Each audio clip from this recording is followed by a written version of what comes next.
नमस्कार दोस्तों, कैसे हैं आप। आई होप कि आप सब अच्छे होंगे। दोस्तों, स्वागत है आपका आपके यूट्यूब चैनल सुपर टीच में।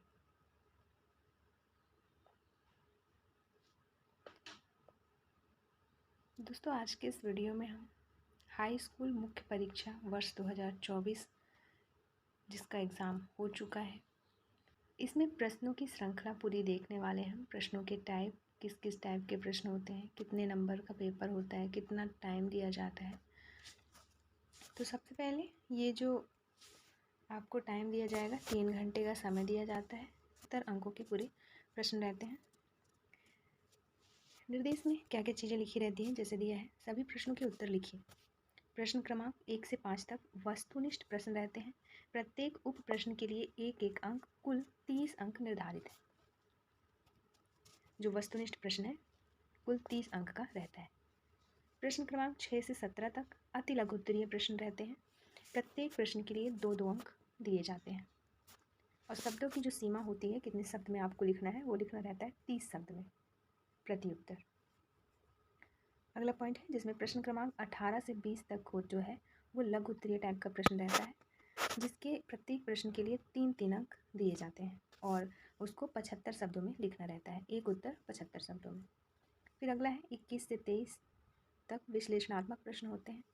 प्रत्येक प्रश्न के लिए 4-4 अंक दिए जाते हैं और शब्द सीमा की बात करें तो लगभग 120 शब्द आपको प्रत्येक उत्तर को लिखना होता है। चलिए देखते हैं सही विकल्प का चयन, जो 30 नंबर का कुल ऑब्जेक्टिव टाइप जो क्वेश्चन होते हैं। तो सबसे पहले सही विकल्प का चयन करें। में पहला प्रश्न है, नेताजी की प्रतिमा की ऊंचाई कितनी थी। ये प्रश्न है और ये आपको ऑप्शन दिए रहेंगे, जैसे 2 फुट, 5 फुट, 3 फुट, 10 फुट, है ना। इसमें से जो सही रहेगा वो आपको लिखना है। दूसरा प्रश्न है, कलम का जादूगर किसे कहा जाता है। इसके भी ऑप्शन दिए रहेंगे 4, जैसे रामप्रच बेनपुरी, अज्ञेय, स्वयं प्रकाश, नागार्जुन।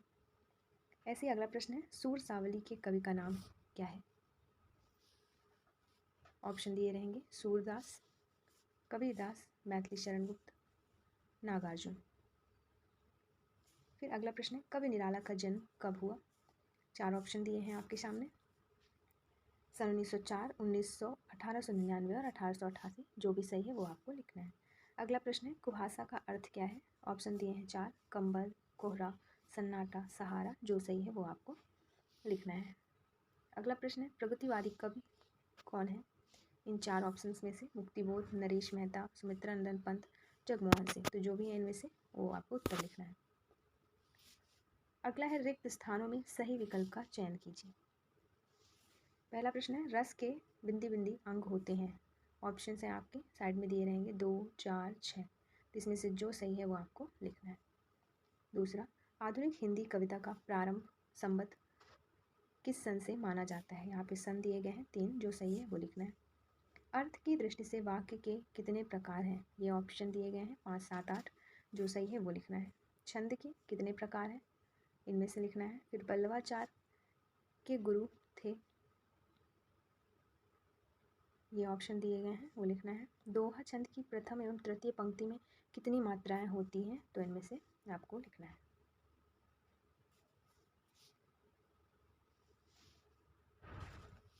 अगला है, सही जोड़ी मिलान कीजिए। का दिया गया है और खा, ये जो 1 से लेकर 6 तक है उनको इधर खा वाले में मिलान करना है और लिखना है। जैसे 1 अंक, जो सही है वो आप लिख देंगे। ऐसे ही दूसरा, शिव पूजन सहाय, इसके सामने जो भी सही है वो लिखेंगे। फिर राम वृक्ष बेनपुरी, ऐसे ही मैथिली शरण गुप्त, रिसाई, फिर चौपाई। तो इनके सामने जो विकल्प, जो जोड़ी सही है होगी वो आपको लिखना है। अब एक वाक्य में उत्तर लिखने हैं आपको। प्रश्न है, कामायनी किसकी रचना है। दूसरा प्रश्न है, थोड़ा सा धुंधला है जिसे हम बाद में क्लियर कर देंगे। तीसरा प्रश्न है, कवि नागार्जुन का मूल नाम क्या है। अगला प्रश्न है, निराला रचनावली में कितने खंड हैं। अगला प्रश्न है, रामचरितमानस का मुख्य छंद क्या है। फिर अगला प्रश्न है, विनय पत्रिका की रचना किस भाषा में हुई। सत्य असत्य चयन कर लिखिए। जिसका पहला प्रश्न है, हिंदी का प्रथम उपन्यास परीक्षा गुरु को माना जाता है। क्या ये सत्य है? अगर सत्य है तो सत्य लिखना है, असत्य है तो असत्य। दूसरा, कहानी के 6 तत्व होते हैं, सत्य असत्य बताना है। तीसरा, श्री कृष्ण ने गोपियों को समझाने उद्धव को भेजा था, सत्य सत्य बताना है। फिर चौथा, बिस्मिल्लाह खां हिंदू मुस्लिम एकता के समर्थक थे, सत्य सत्य बताना है। पांचवा, पर्वतीय सुंदरता मन को नहीं भाती है, सत्य सत्य लिखना है। छठवां, संस्मरण में कल्पना तत्व की प्रधानता होती है। फिर अगला है, कविता में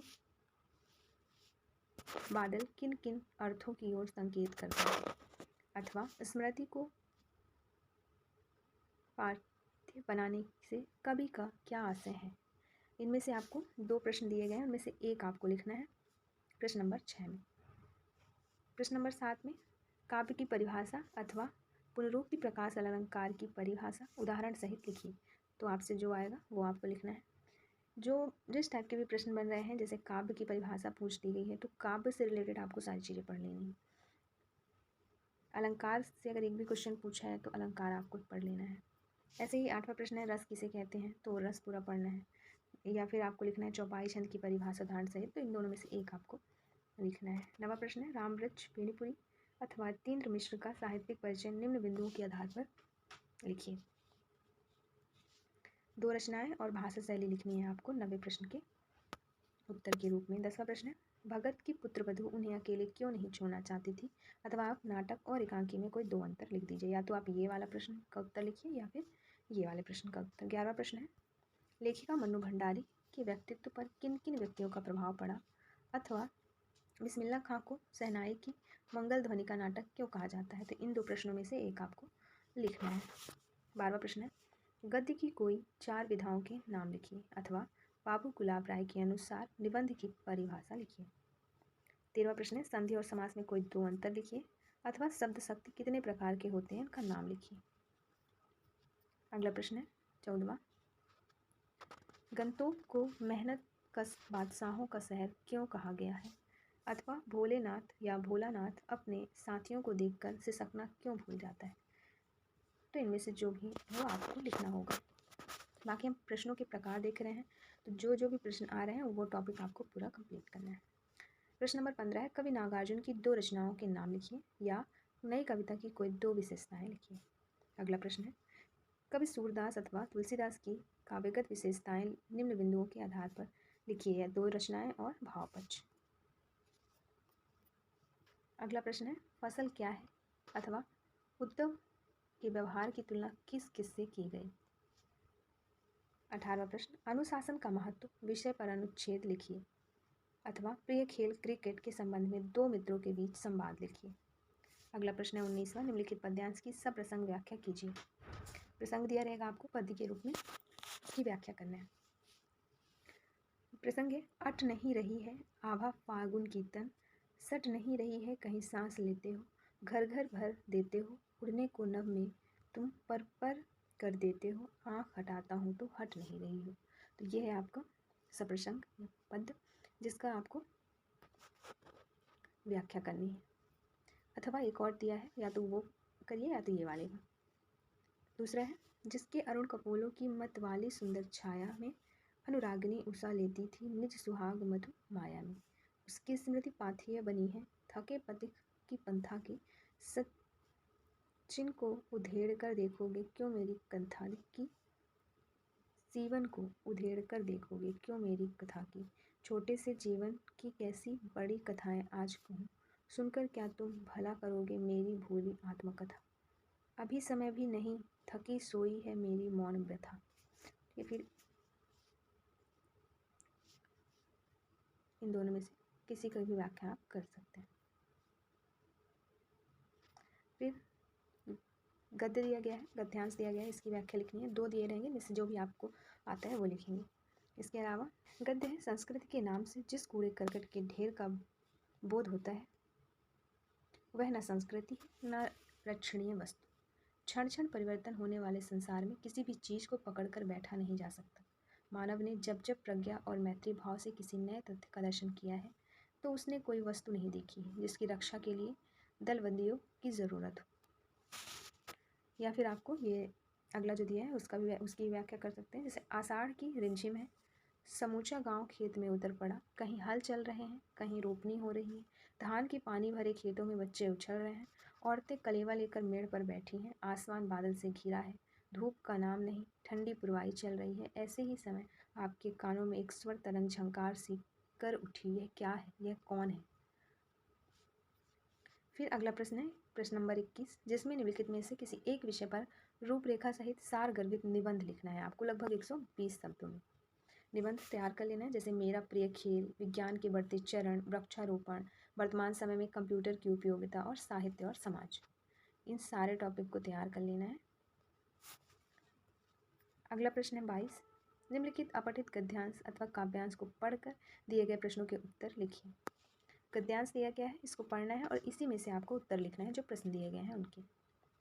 तो सबसे पहले, वैदिक काल से ही हिमालय पहाड़ को बहुत पवित्र माना जाता है। इसमें कोई संदेह नहीं है कि हिमालय के पहाड़ों का दृश्य अति सुंदर है। इसकी विशालता देखकर मन आनंद और कृतज्ञ हो जाता है। ऐसा लगता है कि यह विशाल सृष्टि ईश्वर की देन है। सारी सृष्टि के प्रति संभाव जागृत होता है। वस्तुतः यह दृष्टि कोरी कलात्मक या आध्यात्मिक नहीं है। तो ये था आपका गद्यांश प्रश्न है।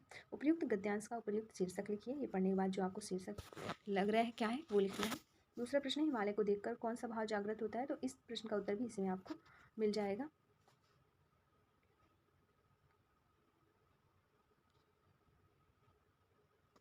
अगला प्रश्न है, उपयुक्त गद्यांश का सारांश लिखिए। फिर पद दिया गया है, इसी पद से आपको प्रश्नों के उत्तर लिखने हैं। अगला प्रश्न है 23 नंबर, जो कि एप्लीकेशन या लेटर का रहेगा।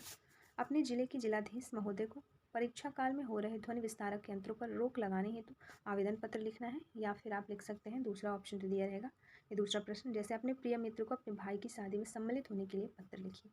इन दो में से आपको ये लिख सकते हैं। तो ये थे पूरे प्रश्न हिंदी के कक्षा 10 की वार्षिक परीक्षा में आए हुए पेपर का ओरिजिनल पेपर है ये। ऐसे ही सारे सब्जेक्ट्स के जितने भी पेपर हैं अपलोड कर दिए जाएंगे, आप देख सकते हैं बाकी विषय के भी पेपर, और इन्हीं को आधार मानकर आपको तैयारी शुरू कर देनी है। अगर आप पर डे 1 आवर भी तैयारी करते हैं तो आपका 10th का जो एग्ज़ाम है काफ़ी अच्छा जाएगा।